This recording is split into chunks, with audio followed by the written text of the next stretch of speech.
வாகுணான் புவன சுந்தர சின்பதாந்தே நிர்விஷ்ய கன்னதி வரை ஹரதோங்கதாபமோ ரூபம் திரிசாந்தி சிமதா அகிலார்த்தலாபோ ரூபம் திரிசாம் திரிசிமதா அகிலார்த்தலாபோ त्वय्यच्युता विशदि चित्तमपद्रवं मे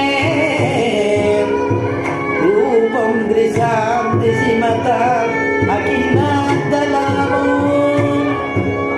என்னன்னா ஆச்சரியமாக சுத்வா குணானே கிருஷ்ணா உன்னுடைய குணங்களை கேட்டுன்னா உன்னுடைய குணங்களை கல்யாண குணங்களை கேட்டு கேட்டு என்ன ஆச்சு இந்த கிருஷ்ணன் எப்படி கூப்பிடுறான்னு முதல்ல பார்ப்போம். புவன சுந்தரா அப்படின்னா கிருஷ்ணனை கூப்பிடுச்சு புவன சுந்தரான்னா. ஏன் புவன சுந்தரான்னா? புவன சுந்தரான்னா ஒரு ஆத்துல ஒருத்தர் அழகாக இருக்கான் அப்படின்னா ஒரு ஆத்துல ஒருவன் அழகாக இருக்கான் அப்படின்னா கிரக சுந்தரன்னு சொல்லலாம். கிராமத்திலேயே ஒரு பையன் அழகா இருக்கானே அவ்வளவு அழகா இருக்காண்டா இவன் கிராம சுந்தரன் கிராம சுந்தரா அப்படின்னு கூப்பிடலாம். நகரத்திலேயே ஒருத்தர் அழகா இருக்கானா என்ன கூப்பிடலாம்? நகரத்திலேயே அவன் தாண்டா அழகு நகர சுந்தரா கூப்பிடலாம். சரி